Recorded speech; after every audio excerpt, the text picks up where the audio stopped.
What are your friends working in Burma? What kind of areas are opening that are most apt to aid? Is it health, or what is the government mainly allowing aid work to creep in what areas specifically? Well, the government seems to be pretty open to most things. I mean, health and education are big things. And I think they make sense in some ways. You have vastly underfunded health system and the ramshackle education system. They need funds, even to get themselves to the point where, students have classrooms to go to school in. Oh, yeah. But I think maybe it's useful to draw a distinction between the old style of humanitarian aid, which was about helping people in crisis and providing support without any expectation that this was going to result in structural change. And then there's the new style of development, which is, we are going to inculcate human rights, and we're going to produce structural change. Yeah. And everything is a rights-based approach is incorporated into everything. Whether or not that is necessarily the best way of achieving the concrete aims that that sort of aid sets out to achieve. So I think there's that sort of problem people are facing in Myanmar now. Like, there is a lot of emergency aid in ethnic areas.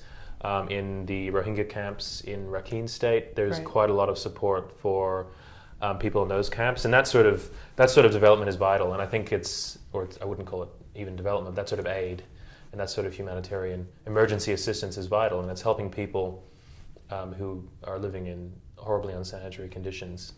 But yeah, another thing that there's been a huge amount of international interest in is the peace process. It's created now a miniature industry of self-proclaimed experts, some of whom are experts and have been around for a very long time, and others are sort of more recent arrivals, shall I say, who have latched onto the ongoing ceasefire talks between the Burmese government and the raft of armed ethnic groups that exist around the country's periphery.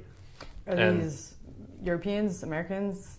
North Americans and Europeans, yeah, mostly Westerners. Mm-hmm.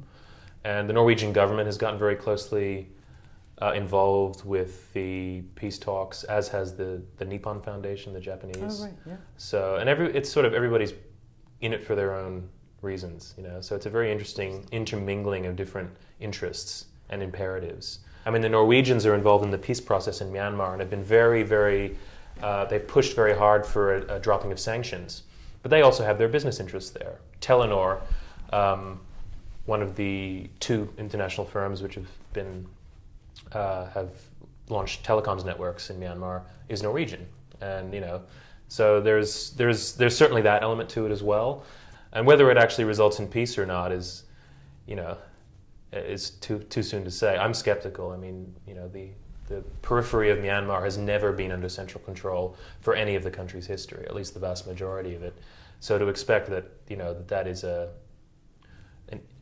relative that's an aim that's likely to happen anytime soon, I think is probably wishful thinking. We talk about Burma's transition to democracy as if it's a sort of foreordained process, and that we are merely helping it along. But there's no guarantee that Burma is going to transition towards anything. I mean, it could end up stagnating. It could end up advancing and then falling back.